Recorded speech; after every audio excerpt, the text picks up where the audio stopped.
Welcome to the PHP training videos. ఈ వీడియోలో switch statement గురించి చూద్దాం. యాక్చువల్గా ఇది కూడా కండిషనల్ స్టేట్మెంటే. The switch statement is used to perform the different actions based on the different condition. Use the switch statement to select the one of many blocks of code to be executed. So syntax ఏంటంటే switch of N case. So మీరు ఈ సింటాక్స్ని బాగా గుర్తుపెట్టుకోవాల్సి వస్తుంది. So switch తర్వాత switch అనే keyword తర్వాత ఓపెన్ అండ్ క్లోజింగ్ బ్రేసెస్ ఉన్నాయి. అందులో మనం మన కండిషన్ లేకపోతే మన వేరియబుల్ని రాస్తాం అక్కడ. So open and closing curly brackets తర్వాత కేస్ అని. సో కేస్ తర్వాత లేబుల్ 1 తర్వాత కోడ్ టు బి ఎగ్జిక్యూటెడ్ తర్వాత బ్రేక్. ఓకే, తర్వాత కేస్ 2 కేస్ 3 తర్వాత అన్ని ఓవరాల్ కేసెస్ అన్ని అయిపోయిన తర్వాత డిఫాల్ట్ స్టేట్మెంట్. ఈ సింటాక్స్ని మీరు బాగా గుర్తుపెట్టుకోవాలి. ఓకే, సో నేను ఒక చిన్న ప్రోగ్రామ్ స్విచ్ స్పేస్ని యూజ్ చేసుకుని డెవలప్ చేద్దాము. నేను ఒక వేరియబుల్ తీసుకుని అందులో నేమ్ని సేవ్ చేస్తాను. ఆ నేమ్ అయితే నేము ఈ కేసులకు మ్యాచ్ అయినప్పుడు సో డిఫరెంట్గా మనకి your friend name is Suresh లేకపోతే your friend name is Kiran ఇలా ప్రింట్ కావాలన్నమాట అవుట్పుట్. సో దాన్ని మనం ఇఫ్ స్టేట్మెంట్ని యూజ్ చేసుకుని కూడా చేయొచ్చు. కాకపోతే ఎక్కువ కండిషన్స్ ఉన్నప్పుడు మనం స్విచ్ స్టేట్మెంట్ని యూజ్ చేస్తాము. ఓకే, సో కొత్త ఫైల్ని క్రియేట్ చేస్తున్నాను. స్విచ్ అని న్యూ ఫైల్ switch.php. ఓకే, ఇక్కడ PHP కోడ్ని స్టార్ట్ చేస్తున్నాను.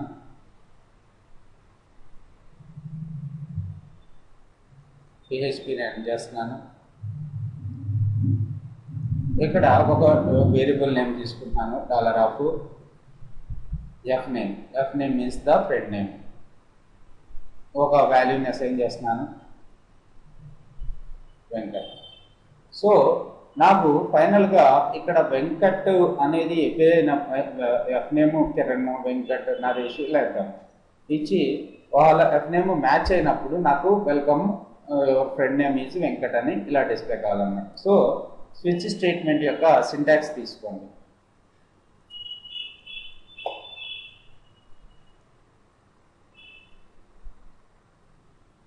ఇవి ప్రాజెక్ట్స్లో కూడా ప్రాజెక్ట్ చేసేటప్పుడు ఎక్కడన్నా స్విచ్ స్టేట్మెంట్ యూజ్ చేస్తున్నట్టయితే మీకు క్లియర్గా ఎక్స్ప్లెయిన్ చేస్తాను. ఇదైతే సింటాక్స్ మాత్రం గుర్తుపెట్టుకోండి. స్విచ్ ఆఫ్ ఎన్ ఎప్పుడు స్విచ్ అవ్వాలి? $fname అనేది వేరియబుల్ కింద తీసుకుంటున్నాను నేను. ఓకే, సో $fname లేబుల్ 1 ఏంటి? రమేష్ అయితే. సో ఏమైనా ప్రింట్ కావాలి? ఈకో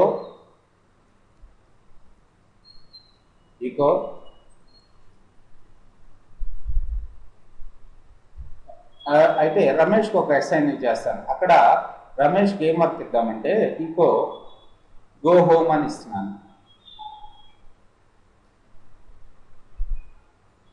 ఓకే, లేబుల్ 2 వెంకట్ అయితే. సో కేసు బాగా గుర్తుపెట్టుకోండి. స్విచ్ $fname ఈ కేసు అనేది కీవర్డ్. ఇక్కడ కేసు తర్వాత మనం లేబుల్ రాస్తున్నాం. లేబుల్ రమేష్కి మ్యాచ్ అయితే ఈకో గో హోమ్ అంటున్నాం.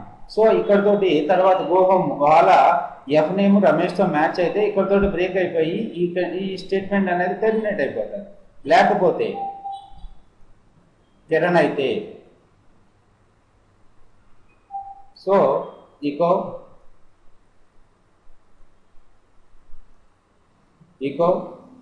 Go office.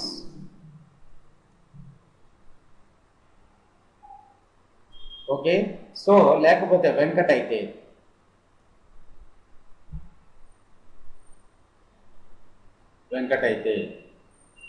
Eco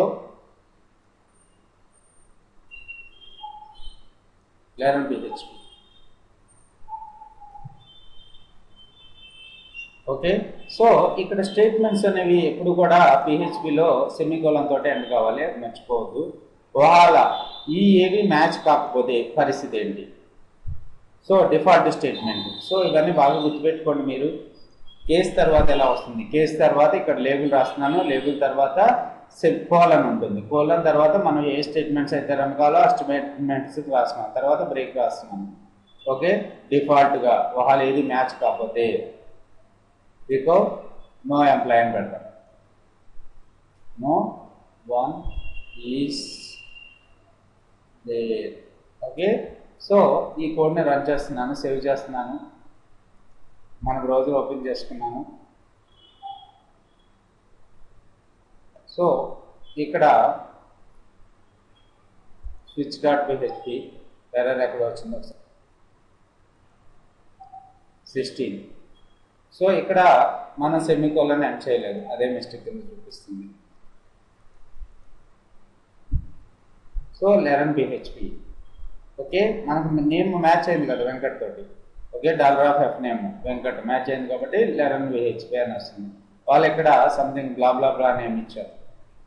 okay, so ఇప్పుడు చూడండి, no one is there. Okay, ఈ విధంగా మనం స్విచ్ స్టేట్మెంట్ని యూజ్ చేసుకుంటాము. స్విచ్ స్టేట్మెంట్కి సింటాక్స్ మీకు బాగా గుర్తుండాలి. స్విచ్ ఇఫ్ అంత ఈజీగా ఉండదు ఇది. ఈ స్విచ్ ఇక్కడ ఏదైతే మనం కండిషన్ చెక్ చేసుకుంటున్నామో ఆ వేరియబుల్ నేమ్, అలాగే ఇక్కడ ఈ వేరియబుల్ నేమ్కి మ్యాచ్ అయ్యే లేబుల్స్ ఇచ్చుకుంటాము. ఫస్ట్ లేబుల్ మ్యాచ్ అయితే ఈ బోర్డ్ ఆఫ్ బ్లాక్, సెకండ్ కోడ్కి మ్యాచ్ అయితే ఈ బోర్డ్ ఆఫ్ బ్లాక్. ఈ విధంగా మనకి డిస్ప్లే అవుతూ ఉంటుంది అన్నమాట. Okay, thanks for listening. Please subscribe my channel for the more videos.